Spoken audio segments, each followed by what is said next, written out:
Welcome back to Creek to Coast on the Queensland Variety Bash.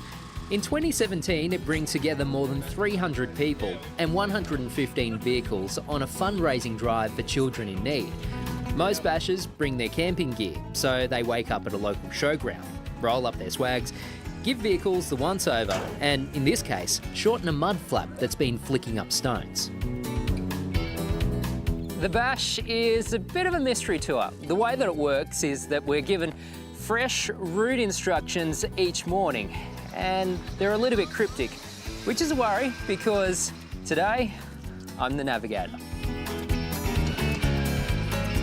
First timers are known as Virgins, and there are dozens of them on this trip, including Gav, Dave and Shane in the Ghostbusters station wagon.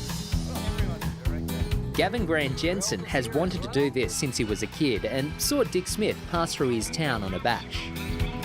Morning, 17. Thank Have you, a great day. Thank you, sir. Thank you, mate. Thank you for what you do for all those kids. TL. Turn left. Good notes. Easy. Yeah, it's pretty easy. done. I got us lost yesterday afternoon. Gav and Dave were in the Air Force together, and they took on Car 17 as a project, adding twice as much suspension to the rear and almost doubling its clearance. With bigger tyres and a different diff ratio, they've had to put marks on the dash because the speedo's out by 30 kilometres an hour at 100. I suppose, you guys being aircraft mechanics, that's really helped you being self-sufficient in something like this, dealing with a 30-year-old vehicle. Well, Dave taught me my trade as an aircraft fitter. In 1993 I started, and we're on Caravans, which are retired now, but they were just like a car, a dirty old car. And this is perfect for us. And it's a good way of keeping old cars alive. Like, these things would have got crushed. They're not worth much, really. They cost $1,000. You're giving the old girl a second chance at life. Bash cars must be fitted with dust lights, and everyone's got them switched on as we head through the back roads of the Western Downs. But Chris Williams in the Cookie Monster is having issues. The boys are hard at work behind you. What's going on? Well, we had trouble with our rotator light. Some of the roads are so dusty that you have to keep a distance, but some of them aren't so bad, so you really need your lights going.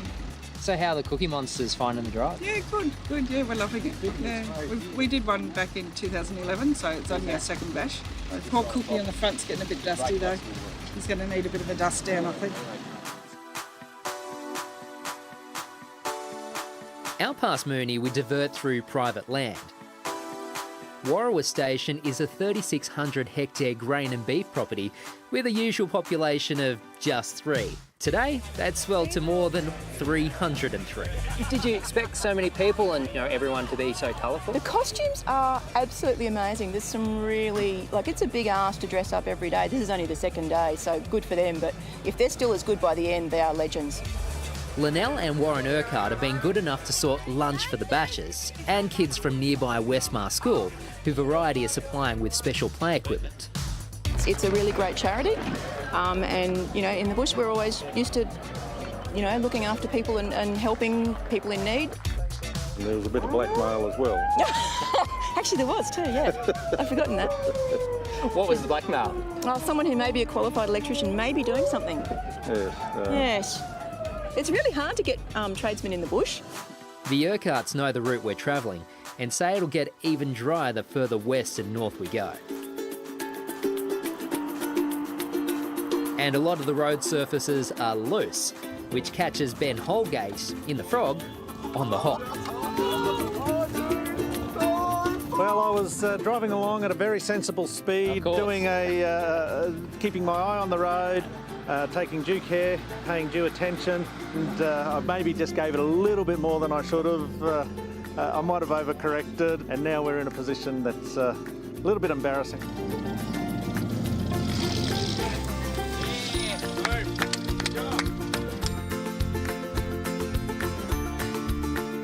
Our Day 2 camp is well known in southwest Queensland. The Nindagully Hotel sits on the banks of the Moonee River outside Thallon, and it is a classic.